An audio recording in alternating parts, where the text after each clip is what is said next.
On est de retour pour la suite et la fin. On va parler du Togo et les conclusions de la CENAP qui divise toujours l'opposition togolaise. La concertation nationale entre acteurs politiques continue toujours par diviser l'opposition togolaise. On va donner la parole à David Jagbavi. On a déjà eu des opposants politiques. J'ai eu la chance de recevoir M. Adrien Akoité cet après-midi qui m'a dit écoutez, c'est bien, tout s'est bien passé dans la concertation. Il y a eu consensus et autres. Ce n'est pas le même point de vue au niveau de certains leaders de l'opposition togolaise. Oui, c'est tout à fait normal. C'était un dialogue qui a été convoqué, au cours duquel des partis politiques ont été invités. Il y en a qui se sont retrouvés dans les conclusions qui ont été retenues. Il y en a qui ne se sont pas retrouvés dans ces conclusions. Et c'est ça aussi le charme de la démocratie, où vous n'êtes pas dans l'obligation de regarder dans la même direction. Vous pouvez apporter votre position face à un cadre qui vous a réuni, au cours duquel vous aviez débattu des sujets politiques. Donc c'est tout à fait normal que l'opposition togolaise qui a participé à cette CENAP soit divisée sur le contenu des conclusions qui ont été retenues à la fin. Moi, je ne les blâme pas, je ne les accuse pas. Je pense que chaque formation politique a ses raisons qu'elle peut avancer à tout moment. C'est cela, l'ANC avait claqué les portes de la CENAP et dit son opposition de ce qui s'est passé lors de ces rencontres-là. C'est à cela aussi que d'autres formations politiques ont accepté de rester, de continuer les débats pour aboutir à des conclusions. Et à la suite, chacun a tiré des conclusions selon l'angle qui l'arrange. Et donc, que cette opposition maintenant arrive à concilier ces sujets de divergence qui les opposent pour peut-être en sortir maintenant des recommandations qu'ils peuvent s'en approprier pour véritablement aller dans le sens du règlement de la crise politique. C'est tout à fait normal, c'est le gouvernement qui a convoqué, c'est le gouvernement qui a proposé l'ordre du jour auquel ont adhéré ces partis d'opposition qui ont participé à ces discussions-là. Donc aujourd'hui, que le contenu ou les conclusions divisent l'ensemble de l'opposition togolaise, ce n'est pas encore un événement. C'est régulier. À chaque dialogue, il y a toujours des points de désaccord. Des gens qui ne sont pas d'accord. Maintenant, il faut formaliser ces désaccords et ces accords pour en faire aujourd'hui une recommandation qu'il faut peut-être, vers laquelle il faut peut-être avancer pour régler la crise politique autour. Et Eric Johnson, qu'est-ce qui la divise tant, l'opposition? En fait, selon ma compréhension de la chose, c'est... Vous savez, dans ce pays, on a une opposition qui ne regarde que les périodes électorales. Et donc, ce qui les divise aujourd'hui, si je peux répondre ainsi, directement, c'est surtout le cadre électoral. Les gens sont partis à une concertation. Ils ont fait des propositions. Ces propositions ont été étudiées. Et justement, nous, le peuple, on ne connaissait pas les sujets qu'ils débattaient pendant cette concertation. C'est la sortie de l'ANC, de ce cadre-là, qui nous a permis de savoir qu'il y a des dissensions sur les sujets débattus à cette concertation. Sauf que,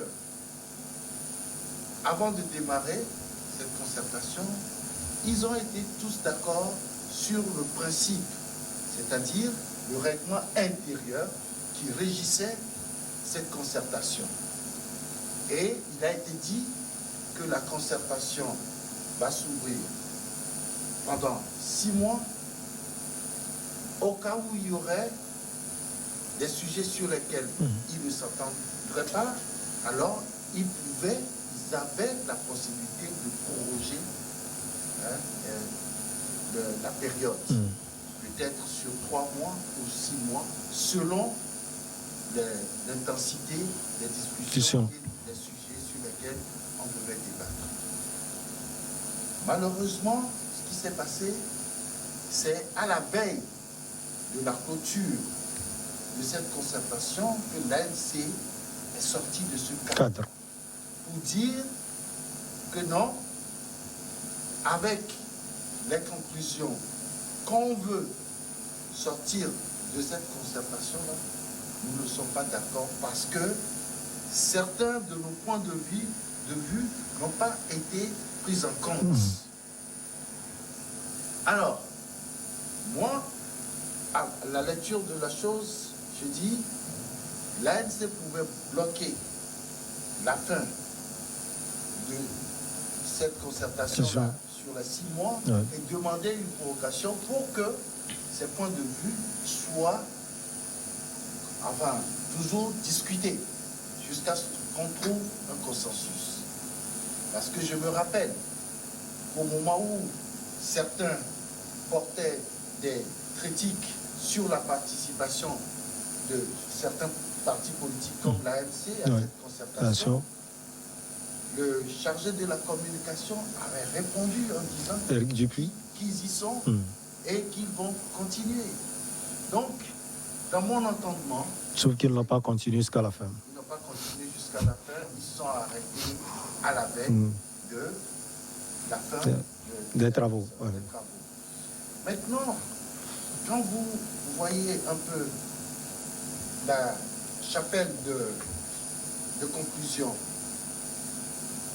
que l'ANC a sorti pour dire, voilà, nous avons fait autant de propositions, mais aucune n'a été prise en compte.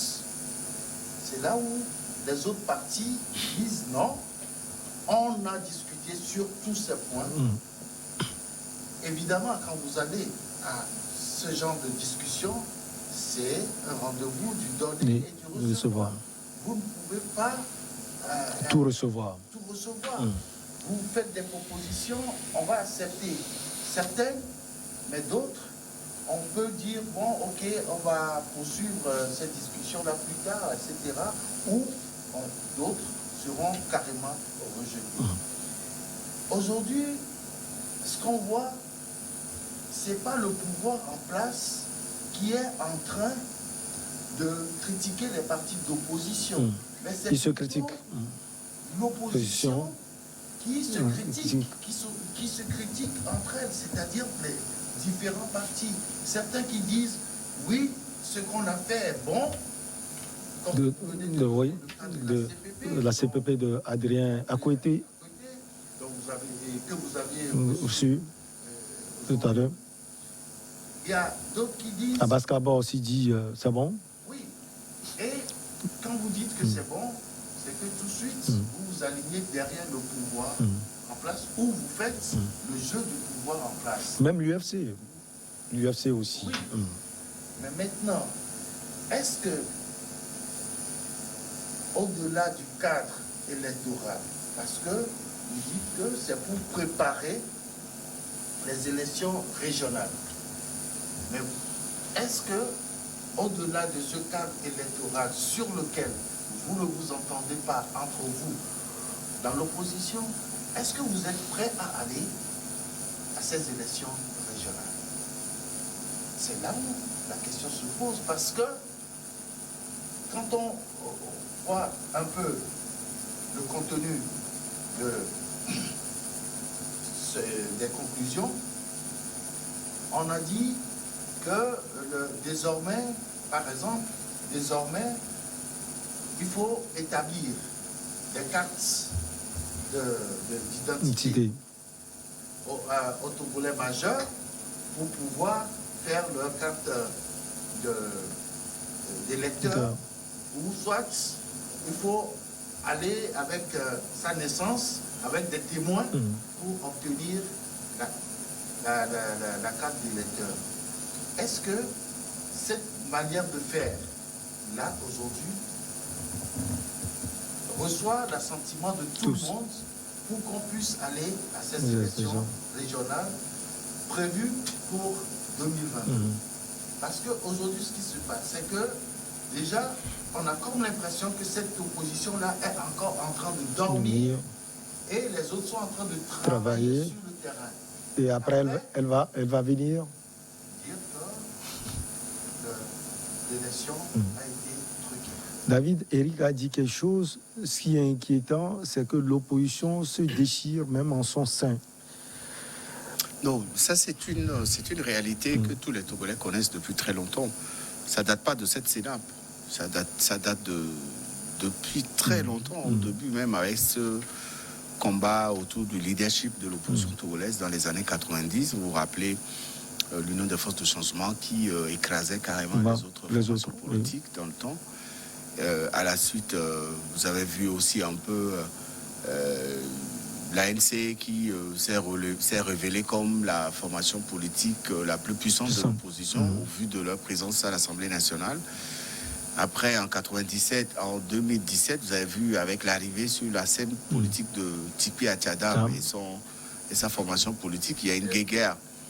Il y a une guéguerre qui a opposé le PNP à l'ANC pendant très longtemps. À la suite, il y a eu les élections législatives, les choses ont changé. L'ANC est tombée à 4% et tout. Et donc, cette guerre existait depuis très longtemps. La dernière, c'est à la suite des élections présidentielles où la dynamique Monseigneur Bodjo est venue rafler les 17%. Voilà. Et a mis sous éteignoir et l'ANC et l'ensemble des autres formations politiques de l'opposition. Donc, ça n'a pas plu. Ça n'a pas bien passé. C'était pas bien passé pour certains. Et il y a une guerre ouverte qui s'est déclenchée et qui oppose aujourd'hui. Quand on parle de guerre, de division, c'est pas l'ensemble de la famille de l'opposition togolaise. Non, la division, l'opposition aujourd'hui s'est retrouvée entre deux grosses formations politiques de l'opposition, l'ANC et la DMK. Le PNP aujourd'hui n'est plus à la limite, elle n'existe plus. Le CAP aussi a quitté les travaux. Voilà. Un parti politique. Oui, mais la connotation qu'on lui donne, c'est un regroupement politique qui a choisi d'être dans l'opposition. Mais l'ANC a ouvert une guerre de tranchées contre la DMK depuis très longtemps. L'avant-dernière sortie de David, la guerre aujourd'hui, c'est être chef de file ou bien principal parti de l'opposition au Togo finalement. La guerre aujourd'hui, c'est le leadership de l'opposition. Les gens, vous savez, le leadership, ça ne se réclame pas, ça s'impose. Quand vous êtes leader, vous l'êtes. Au Togo, tout le monde le sait, ça fait mal à l'ANC de partir de ce pourcentage-là et se retrouver à 4%. Peut-être que ce sont les autres qui ont fait l'ANC à un moment donné. Voilà, et voir une autre famille politique rafler la mise. Et aujourd'hui, cette famille politique, c'est la DMK. Tout le monde parle de la DMK. Même les militants de l'ANC ont quitté l'ANC pour s'allier à la DMK aux élections présidentielles dernières. Donc, il faut que l'opposition togolaise fasse ce qu'on appelle une rétrospection. Poser le débat sur la table et évaluer ce qui a été fait, ce qui n'a pas pu être fait durant plus de 30 ans. Cette lutte, elle a commencé le 5 octobre 90. Depuis. Aujourd'hui, nous sommes en 2021, ça fait plus de 30 ans. Mais quels sont les acquis qu'il y a? Et à chaque fois qu'une opportunité vous est offerte pour aller vers l'association des oppositions, vous vous rétractez. Et ça fait pas bien. Il faut aussi que le gouvernement s'ouvre un peu plus aussi sur certaines demandes ou exigences de l'opposition. Parce qu'elle est déjà divisée. Cette volonté aussi de la part du gouvernement d'aller à la résolution de cette crise politique. Les sujets de division qui ont fait partir l'ANC de la CENAP, c'est le même sujet. C'est le cadre électoral. C'est les manifestations publiques. Mais c'est la CENI, la composition de la CENI. Donc quand on prend ces trois éléments, on se retrouve dans un cadre électoral. C'est le cadre électoral qui a toujours créé des problèmes au Togo. Sur le reste, là, c'est bon. Mais quand on touche le cadre électoral, Éric disait tout à l'heure, ils ont dit qu'il faut, pour disposer d'une carte d'électeur, il faut apporter ça. Les Togolais n'ont pas de naissance. Vous savez comment on enregistrait ces Togolais? Il suffit que le chef canton, du le chef canton, de village ou de quartier, ou même le chef d'une communauté vienne témoigner que vous êtes Togolais, on vous inscrit. Non, c'est pas bien. Justement, c'est pas bien. Quand c'est comme ça, on demande désormais l'acte de naissance. Voilà. C'est-à-dire aujourd'hui, est-ce que tout le monde, tous les Togolais ont l'acte de naissance? Mais ceux qui n'ont pas, le gouvernement a ouvert les vannes aujourd'hui. Vous savez, l'acte de naissance aujourd'hui, ça demande, elle est gratuite. Si vous êtes né, vous n'avez pas d'acte de naissance, hein, référez-vous à l'état civil de votre ville de résidence. Référez-vous à la préfecture ou au tribunal de votre ville de naissance. Il faut que les Togolais comprennent ça. Il faut que le gouvernement dise aux Togolais, si vous n'avez pas de carte d'acte de naissance, vous avez des opportunités pour vous faire établir cet acte de naissance-là. Autrement dit, vous êtes apatride. Patride, carrément. Vous ne pouvez même pas participer à des élections, vous ne pouvez rien faire. Bénéficier même des mesures sociales. Éric Johnson, je peux vous poser cette question avant votre réaction. Est-ce qu'on peut dire aussi que quelquefois c'est le pouvoir qui divise l'opposition? Ça peut se passer. Hein. Mais nous sommes sur un terrain politique. Et donc, lorsque l'adversaire se présente à vous d'une certaine manière, vous trouvez la meilleure stratégie pour l'avaler. C'est très simple. Il y a quelqu'un qui dit que quand vous êtes sur un terrain politique et que vous l'abandonnez, l'adversaire l'occupe. Oui. Et donc, pendant que vous êtes là, vous vous bagarrez sur... des détails près, des choses insignifiantes peut-être. L'adversaire en profite. De tout ça. Et c'est surtout parce que l'adversaire politique sait que lorsqu'il avance un sujet, vous n'allez jamais vous entendre là-dessus. Il fait exprès. Et vous vous bagarrez, vous êtes à côté de la cadre. L'adversaire travaille sur le terrain. Je voudrais rebondir par rapport à ce que disait David, avec le dernier scrutin présidentiel. Vous savez, il ne faut pas que l'on aboutisse les populations togolaises. Vous allez à une élection. Vous êtes une formation politique, ça veut dire que vous vous organisez pour avoir un programme de société en bonne et due forme. Si il n'y avait pas un taux d'analphabétisme un peu élevé dans le pays, certains partis politiques ne pouvaient même pas participer à des élections dans ce pays parce qu'ils n'ont pas un programme de société en bonne et due forme. Imaginez-vous. Quels sont ces partis, Éric? Ou bien vous ne pas les citer? Ils se connaissent, ils sont là. Je vais peut-être étonner en te disant que je ne les connais pas. Non, je les connais. Mais David les connaît. Oui. Ok. Donc, c'est parti. Mais moi, ce que je veux dire, quand vous avez un programme de société et que les populations comprennent le bien fondé de votre programme de société, il n'y a pas de raison que les populations ne vous votent pas. Mais regardez l'erreur qui se passe. Aujourd'hui, on me parle de la DMK. Je suis d'accord que c'est un regroupement de partis politiques. Mais vous allez à une élection, vous vous retrouvez pour dire, pour cette période électorale, nous sommes ensemble pour participer. C'est sur quel programme? Alors, elle n'a pas un programme. Elle n'avait pas un programme. Elle a sûrement un programme.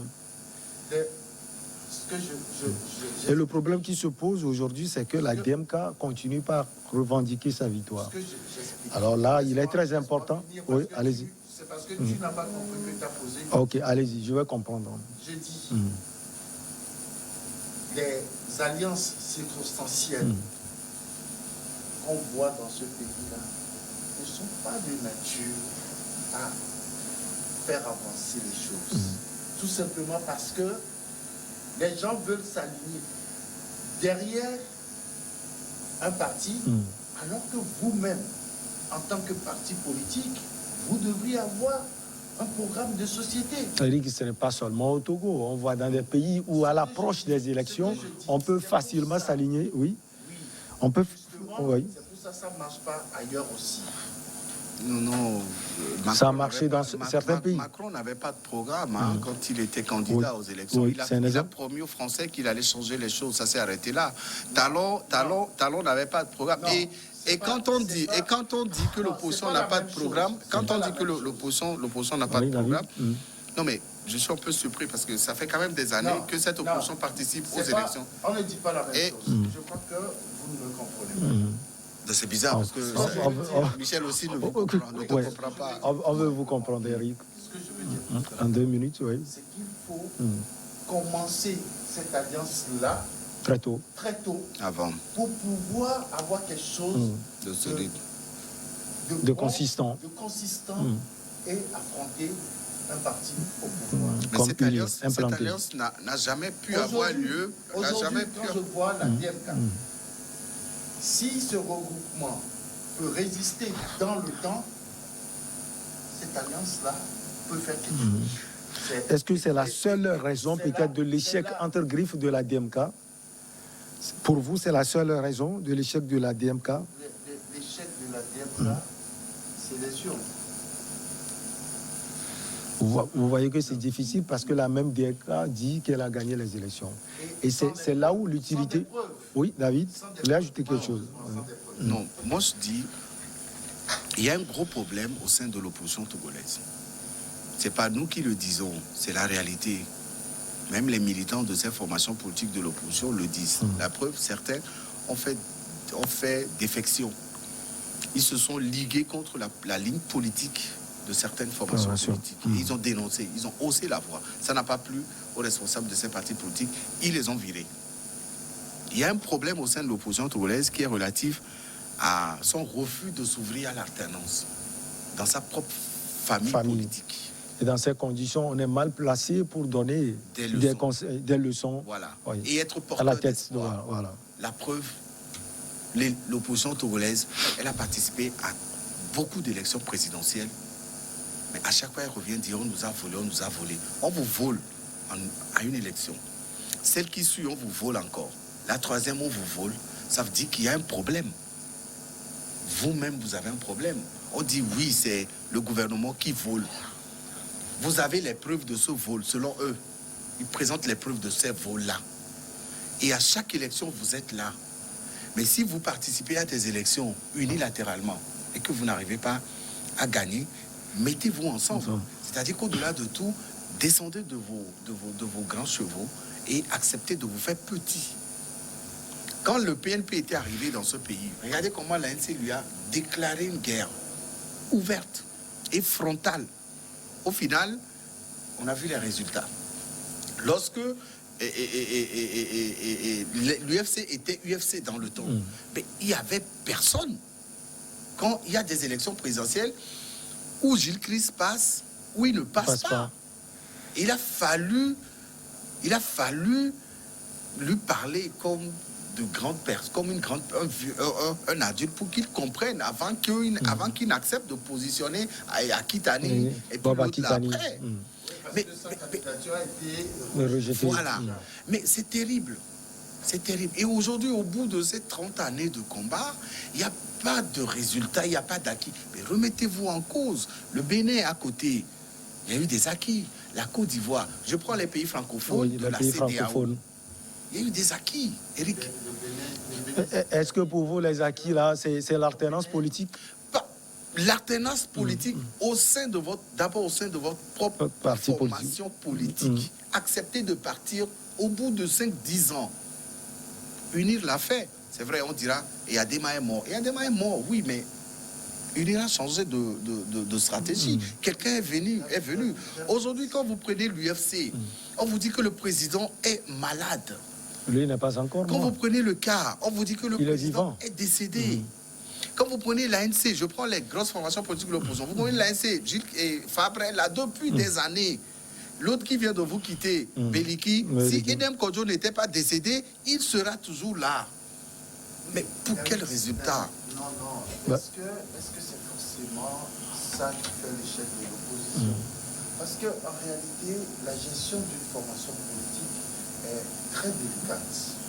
En Afrique, tu veux dire, sinon ailleurs. Alors quand on n'arrive pas, après le présidentiel, vous partez. Eric, Si on vous n'arrive échouez, pas à vous gérer partez. un parti politique, comment on peut gérer le pays? Est-ce qu'on n'arrive pas à gérer un parti politique? Ils arrivent à gérer leur parti politique à leur manière. à leur manière. Mais le problème, c'est que on ne permet pas L'alternance d'énergie. C'est tout le C'est problème. ça le refus de l'alternance dont Non, je parlais. c'est-à-dire que c'est pas forcément que quelqu'un qui est à la tête de la formation politique quitte. Le problème, c'est que ces jeunes-là qui sont en train de venir, il faut leur permettre de venir à un niveau. Et lorsque vous n'êtes plus capable, Ce jeune peut vous remplacer. Oui. Vous remplacer. le cursus politique est très important. Là, Eric, là c'est grave parce que il faut pas que le désiderata du fondateur d'un parti politique prime sur la force des textes qui régissent la vie de votre Donc pour vous, politique. ce sont les textes. Moi, il n'y a je pas dis- de véritable texte. Il n'y a pas, c'est-à-dire que les textes qui participent à la vie politique de ces partis politiques ne représentent absolument rien devant le refus du président fondateur ou créateur de cette formation politique d'aller à l'émergence de cette jeunesse dont tu parles. Moi, je parle d'une ouverture à l'alternance. Comment pouvez-vous comprendre? Et ça, c'est en Afrique que je vois ça. Comment pouvez-vous comprendre qu'un président d'une formation politique décède du fait du poids de son âge? Je prends le cas. Depuis bientôt 2 ans. Pas de congrès, pas rien. Aux États-Unis, au Ghana, je ne vais même pas aller aux États-Unis, au Ghana, quand vous participez à une élection présidentielle et que vous échouez, la prochaine élection présidentielle, ce n'est plus vous le candidat malheureux, hein, c'est un autre qui vient. Ils se sont inspirés de l'exemple. Qui est des primaires. Justement. Et même à ces primaires, les militants de cette formation politique comprennent la nécessité d'aller à une alternance. Vous avez échoué, c'est pas grave. Vous pouvez revenir et tout. Ça se passe aux États-Unis. Il faut qu'au Togo, l'opposition se constitue en un seul bloc. Quand vous leur proposez cela, ils refusent parce que quelqu'un estime que c'est moi le leader. Sans moi, il n'y aura rien. Merci beaucoup à vous. Merci Eric Johnson, directeur de publication de l'Union. Merci également à vous David Diagbavi de togosite.com. Excellente suite de nos programmes.